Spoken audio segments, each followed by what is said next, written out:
A doença de Parkinson é uma doença que a gente chama de neurodegenerativa, ou seja, a morte de alguns neurônios faz com que exista uma doença principalmente motora, mas que tem aspectos também psicológicos e cognitivos, que é um pouco diferente do parkinsonismo, que são esses mesmos sintomas, mas que não são gerados pela morte dos neurônios especificamente como na doença de Parkinson. Quais são os sintomas? Uma lentificação dos movimentos, que a gente chama de rigidez, tremor, é um tremor assimétrico, ou seja, primeiro começa de um lado, depois progride para o outro. Existe uma dificuldade para andar. A fisiopatologia, ou seja, as causas ainda não são completamente conhecidas. O que se sabe é que existe a morte desses neurônios numa área do cérebro que se chama substância negra, e a substância negra usa um neurotransmissor chamado dopamina para estimular o cérebro. Quando falta dopamina, outras áreas do cérebro elas ficam muito ativas tentando compensar a falta dessa dopamina, e aí que esses sintomas acontecem. Existem alguns componentes genéticos, mas existem doentes que não têm uma causa própria, que a gente chama de doença de Parkinson idiopática. O diagnóstico nem sempre é tão fácil, porque existem algumas doenças que podem dar os mesmos sintomas. Então a gente faz exames para descartar que não sejam outras causas da doença de Parkinson ou parkinsonismo. Então demora alguns anos até você bater o martelo e falar: isso é doença de Parkinson. Todo paciente que tem ou o diagnóstico ou a suspeita de doença de Parkinson vai começar com tratamento farmacológico, ou seja, vai começar tomando medicações. A medicação principal é a levodopa, que é um medicamento que simula dopamina, junto com alguns outros medicamentos que vão tratar sintomas da doença. Então, nenhum dos tratamentos disponíveis tem a função de brecar a doença, que é uma doença progressiva, mas eles tratam os sintomas. Fisioterapia, estimula esporte, estimula atividades cognitivas. Essa parte não farmacológica é muito importante também na reabilitação dos pacientes. No início da terapia, os pacientes respondem muito bem e vão acabar ficando muito bem só com a medicação. No decorrer da doença, ele vai perdendo efeito. Não é que ele perde efeito, mas a doença progride a ponto de que os sintomas continuam resistentes à medicação. Você tem que tomar em curtos intervalos de tempo, às vezes até de 3 em 3 horas, o que é bem chato. E eles podem dar muito efeito colateral. E nesse momento é que a gente considera que o paciente pode ser candidato à cirurgia de estimulação cerebral profunda, ou DBS.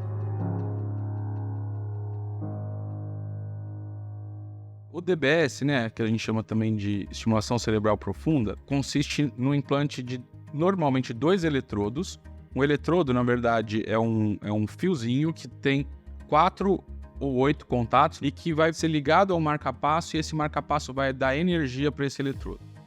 A gente implanta esse marca-passo em pontos específicos do cérebro que estão superativos por conta da falta da dopamina. Esse marca-passo tem a função de inibir esse lugar que está muito ativado. A ideia é controlar os sintomas voltando essas áreas do cérebro para a normalidade. O DBS ele é muito recomendado para a doença de Parkinson, porque ele consegue diminuir muito os sintomas, e quando ele diminui os sintomas, ele diminui também o quanto o paciente precisa tomar de remédio e, por consequência, também consegue diminuir os efeitos colaterais. Então é como se fosse voltar 10, 15 anos no tratamento. O paciente começou, ele respondia muito bem, depois precisou aumentar a dose, chega num ponto que a dose está muito alta com um monte de efeito colateral. Quando você coloca o DBS, isso meio que volta a estacar zero. Então, volta a conseguir baixar a medicação, tirar o efeito colateral e controlar bastante os sintomas.